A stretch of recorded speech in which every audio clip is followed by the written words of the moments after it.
নমস্কার, good evening. আমি ইলমাস সৈয়দ, আপনারা দেখছেন দ্য বিগ স্টোরি। একদিকে শতাব্দীতে দাঁড়িয়ে রয়েছি, যে শতাব্দীতে আমরা দাঁড়িয়ে রয়েছি সেটা কি সত্যি কোনো সভ্য সমাজে ভাঁজ করার শতাব্দী?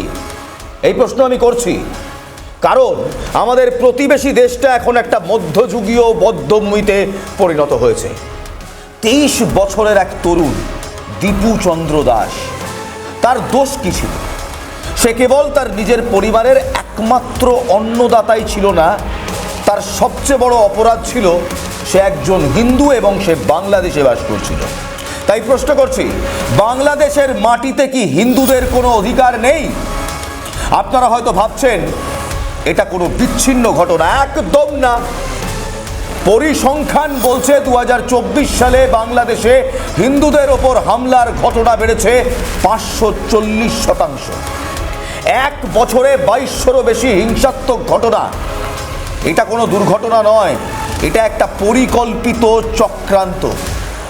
18ই ডিসেম্বর 2025 রাত 8:30 ময়মনসিংহের ভালুকায় একটা ফ্যাক্টরির গেট ভেঙে ভেতরে ঢুকছে এক দল উন্মত্ত কট্টরপন্থী বাংলাদেশি জনতা। তারা দীপুকে টেনে হিচড়ে বের করে আনছে। ফ্যাক্টরির সুপারভাইজাররা তাকে বাঁচানোর বদলে, দীপুকে বাঁচানোর বদলে ভিড়ের হাতে নিজেরাই তুলে দিচ্ছে। 90 সেকেন্ডের এই সন্ধিক্ষণে দাঁড়িয়ে শুনুন, যাকে বাঁচানোর কথা ছিল, যাদের দীপুকে বাঁচানোর কথা ছিল, তারাই দীপুকে মৃত্যুর মুখে ঠেলে দিল। এটা কি প্রাতিষ্ঠানিক হত্যা নয়? যে ফ্যাক্টরিতে দীপু চন্দ্র কাজ করতেন সেই ফ্যাক্টরি তাকে ঠেলে দিল মৃত্যুর মুখে। দীপুকে শুধু পিটিয়ে মারা হয়নি, তার নিথর দেহটা ঢাকার ময়মনসিংহ হাইওয়ের মাঝখানে একটা গাছে ঝোলানো হয়, তার গায়ে কেরোসিন ঢেলে দেওয়া হয়, তারপর আগুন ধরিয়ে পুড়িয়ে দেওয়া হয় ওই দেহ।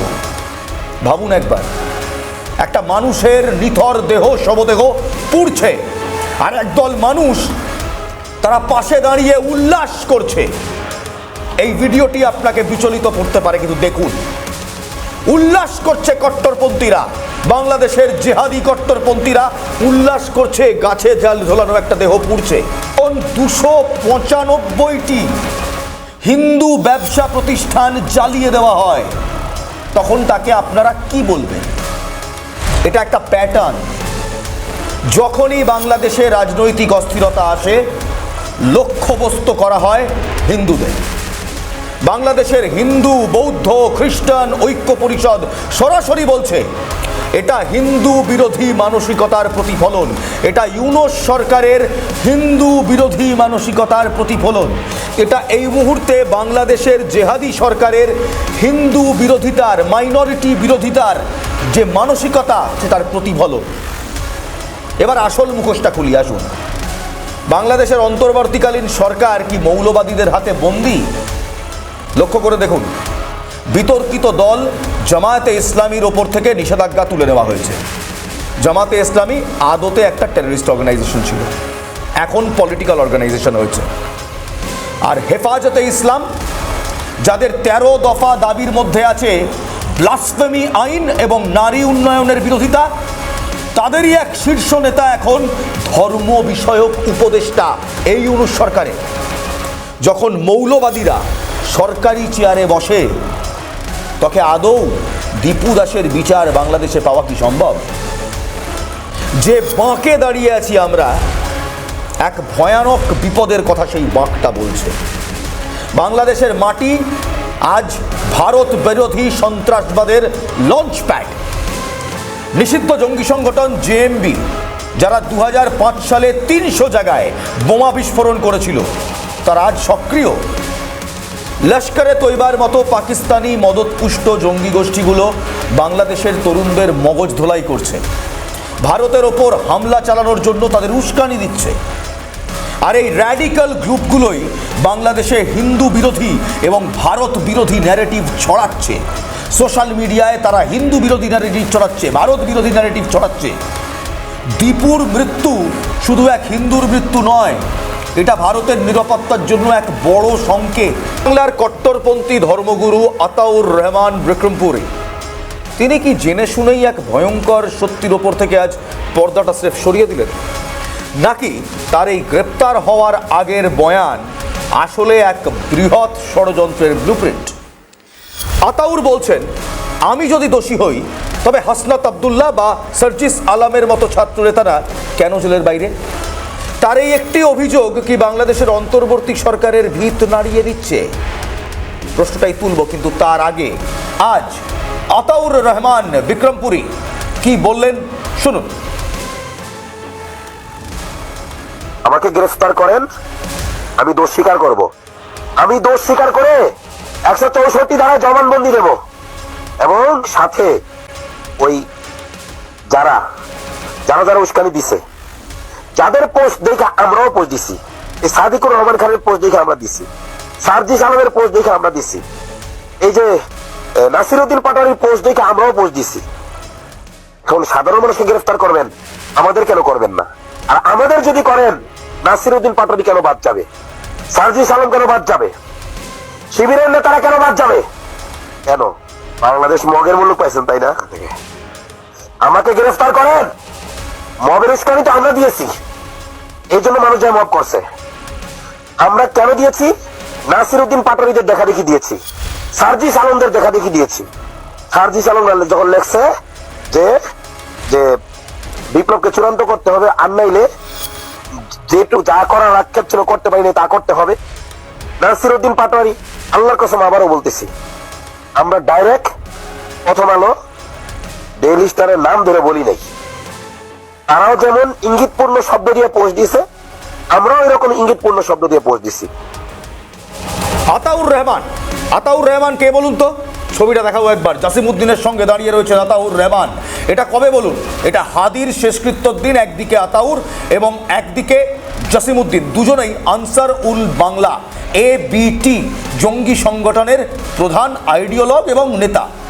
সেই এক জঙ্গি নেতা আজকে এসে বাংলাদেশের ছাত্র নেতাদের এবং বাংলাদেশের তথাকথিত স্বদেশী আন্দোলনের, নতুন স্বদেশী আন্দোলনের নেতাদের মুখোশগুলো টেনে টেনে খুলছেন।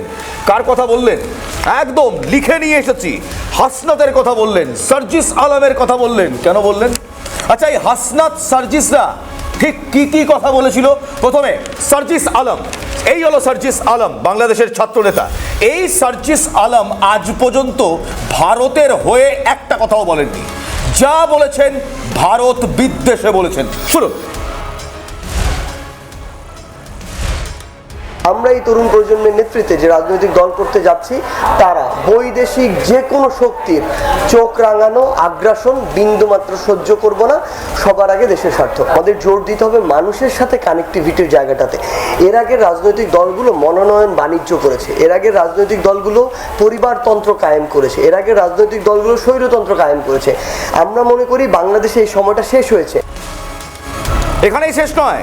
আপনি যদি ভাবছেন সার্জিস আলম বৈদেশিক হিংসার কথা বলে এখানেই শেষ করছে, না, সরাসরি ভারতকে চ্যালেঞ্জ করেছে। সরাসরি দেখুন। বাংলাদেশ পুলিশকে খুনি হাসিনা বিগত 16 বছরে আপনাদের এই প্রতিষ্ঠানটিকে টিস্যুর মতো ব্যবহার করেছিল। খুনি হাসিনা কিংবা তার দোসর কিংবা ভারতের কোনো দালাল কিংবা কোনো এজেন্ট যদি আপনাদেরকে ব্যবহার করে বাংলাদেশের মানুষের কাছে আসার, বাংলাদেশের মানুষকে আপনাদের মুখোমুখি করার বিন্দুমাত্র চেষ্টা করে, আমরা আপনাদেরকে আমাদের জায়গা থেকে বলে দিতে চাই, আহ্বান করতে চাই, এই চেষ্টা যেন সকলেই আমরা একসাথে প্রতিরোধ করি। আপনারা যেন আপনাদের জায়গা থেকে এমন কোন চেষ্টা বাংলার মাটিতে সফল হতে না দেন। শুনলেন, এটা হলো সার্জিস আলম। সার্জিস আলম এক, হাসিনাকে চ্যালেঞ্জ করলেন, দুই, বকলমে ভারতকে চ্যালেঞ্জ করলেন। এবার শুনুন হাসনাত কি বলছে। সার্জিস আলমের বক্তব্য তো শুনলাম। সেই আতাউর, জঙ্গি আতাউরের দ্বিতীয় নাম হাসনাত। হাসনাত ভারত বিদ্বেষী কথা বলেছে এবং একই সঙ্গে আওয়ামী লীগ কিংবা হাসিনার বিরুদ্ধে কথা বলছে।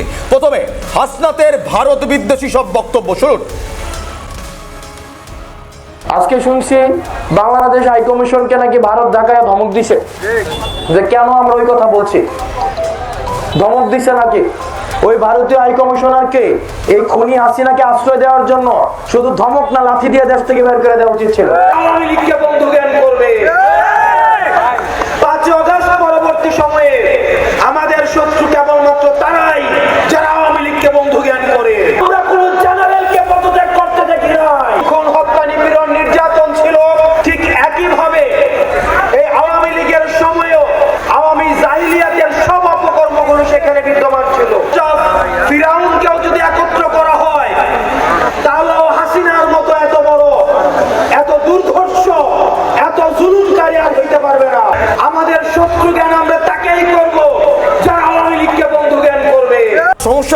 তারেক রহমান এই কথাটা বলার পর জামাতরা হঠাৎ করে, কিংবা জামাতে ইসলামীর নেতারা হঠাৎ করে নড়ে চড়ে উঠলেন।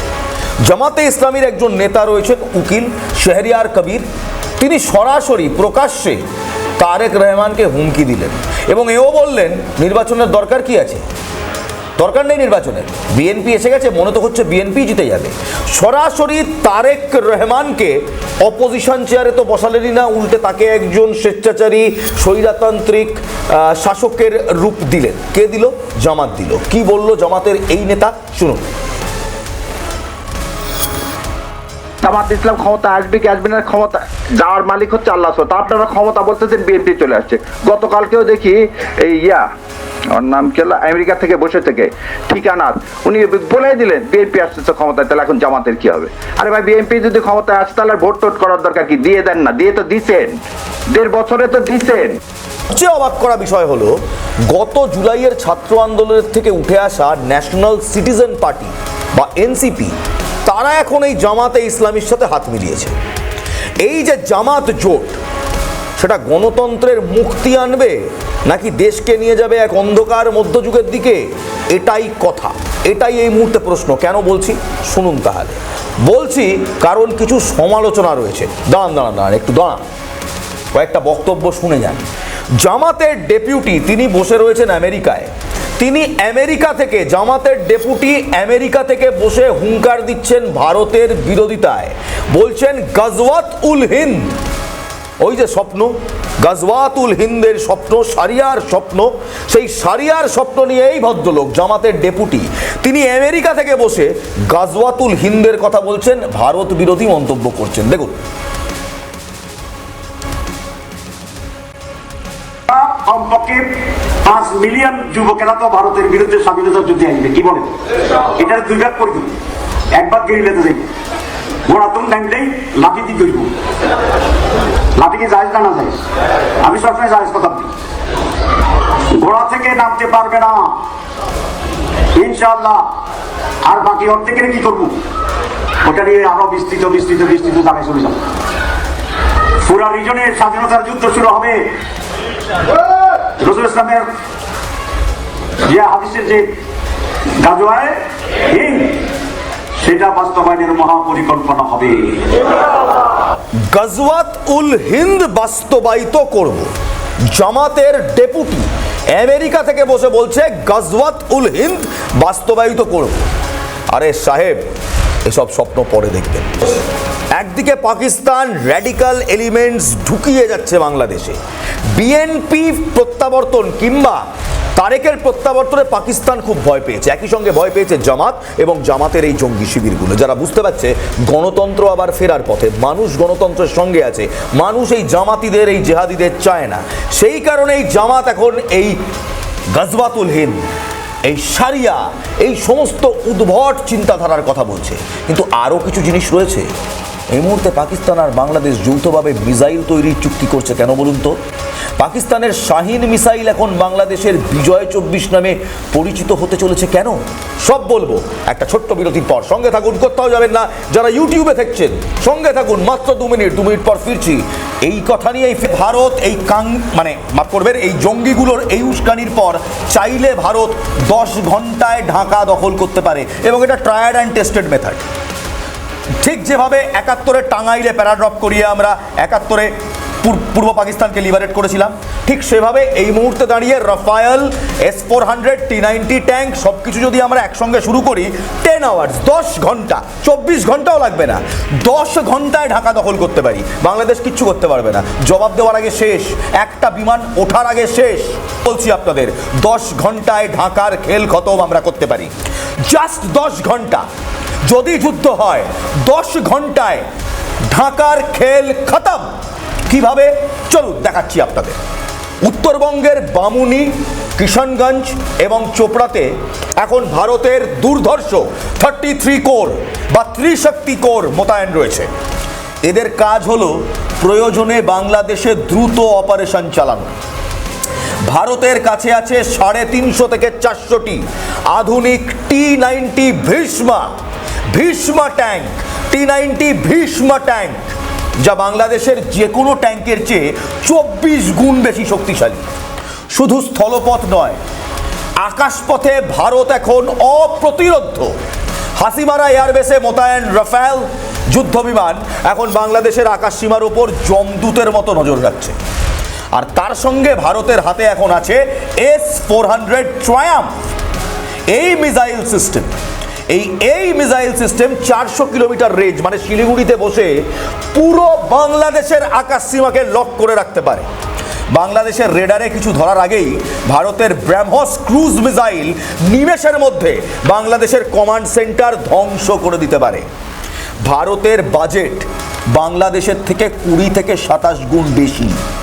এই বিশাল ব্যবধান যুদ্ধের ফলাফল লিখে দেয়। এবার আসছি সব থেকে চাঞ্চল্যকর বিষয়ে। অসিন্ট রিপোর্ট বলছে 10 ঘন্টার ফ্রেমওয়ার্ক, 10 ঘন্টায় ঢাকা দখল। 10 ঘন্টার হিসেব দেবো এবার।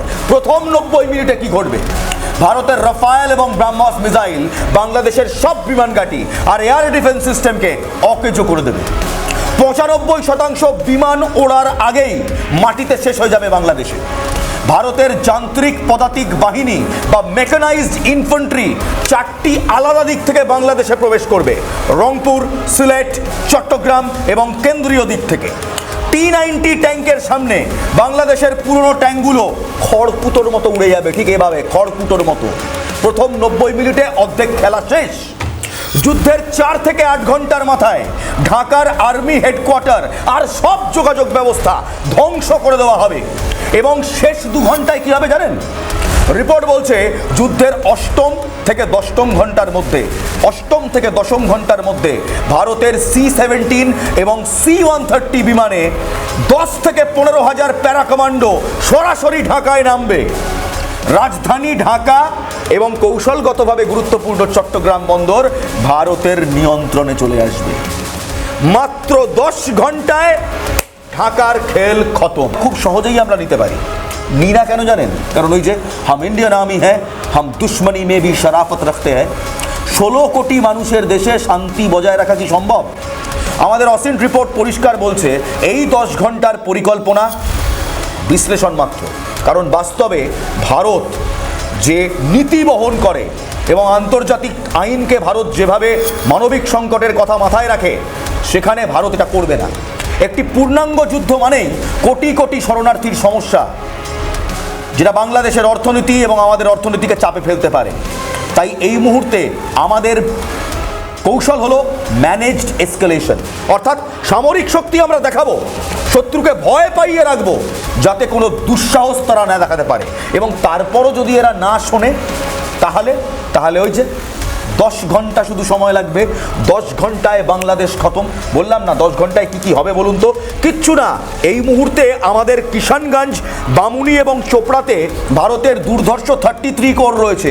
এই 33 কোর কি জানেন? এই 33 কোর হলো দি আনকাউন্টেবল আনস্টপেবল ফোর্স। শুধু তাই নয়, T-90 ভীষ্মা ট্যাঙ্ক রয়েছে। T-90 ভীষ্মা দেখাবো। T-90 Bhishma tank, this is T-90 Bhishma. এই ট্যাঙ্কের সামনে বাংলাদেশের ট্যাঙ্ক দাঁড়াতে পারবে না। শুধু তাই নয়, আমাদের রাফায়েল যুদ্ধ বিমান রয়েছে, যে রাফায়েল যুদ্ধ বিমান এই মুহূর্তে বাংলাদেশের আকাশে চক্কর কাটছে এবং বলছে বাড়াবাড়ি করো না, শেষ করে ছাড়বো। তাই নয়, আরো কিছু রয়েছে। S-400 Triumf, please show. S-400 Triumf যদি আমরা একবার ডিপ্লয় করি, 400 কিলোমিটার রেঞ্জ, 400 কিলোমিটার রেঞ্জ এই S-400 এর। গোটা বাংলাদেশের আকাশ সীমা আমাদের লকে থাকবে। ওরা ওখান থেকে একটা বিমান উড়াবে, আমরা এখান থেকে ধ্বংস করব। ওরা ওখান থেকে মিসাইল ছাড়বে, আমরা ধ্বংস করব। কেউ কিচ্ছু করতে পারবে না। 10 আওয়ার্স, 10 ঘন্টা বাংলাদেশ দখল হয়ে যাবে আমাদের। মানে সহজ কথা বলছি, সকালে ব্রেকফাস্ট করলে, সকালে 7টায় যদি ব্রেকফাস্ট করি, সন্ধে 7টায় চা জল খাবারের আগে যুদ্ধ শেষ হয়ে যাবে। এই হলো বাংলাদেশের ক্যাপাবিলিটি না, কারণ এটাই ভারতবর্ষ, এটাই ইন্ডিয়া, এটাই ইন্ডিয়ান আর্মি। হাম দুশ্মনী মে ভি শরাফত রাখতে হ্যায়। বার্তা খুব স্পষ্ট। যদি বাংলাদেশের বার্তা এই মুহূর্তে খুব স্পষ্ট, যদি বাংলাদেশ তাদের এই সমস্ত সমস্যা থেকে পিছু না হটে, যদি বাংলাদেশের অস্থিরতা ভারতের নিরাপত্তার উপর আঘাত আনে, তবে আমরাও কিন্তু চুপ করে থাকবো না। আমাদের সামরিক ক্ষমতা এখন এমন পর্যায়ে পৌঁছেছে যে শত্রু দেশ আক্রমণ করার কথা ভাবার আগেই ভারত তা শেষ করে দেবে। 10 ঘন্টা হোক বা 10 দিন, ভারত এখন যে কোনো পরিস্থিতির জন্য তৈরি। কিন্তু আমরা চাই শান্তি। আর সেই শান্তির গ্যারেন্টি আমাদের এই নতুন সামরিক শক্তি। শুধু একটা কথা বাংলাদেশিদের বলে যাব, একটা কথা মনে রাখবে, বাঘ যখন শান্তি থাকে না, তার মানে এই নয় যে বাঘ শিকার করতে ভুলে গেছে, সে শুধু সঠিক সময়ের অপেক্ষা করছে। আর আমরা রয়্যাল বেঙ্গল টাইগার্স। শুভরাত্রি, জয় হিন্দ।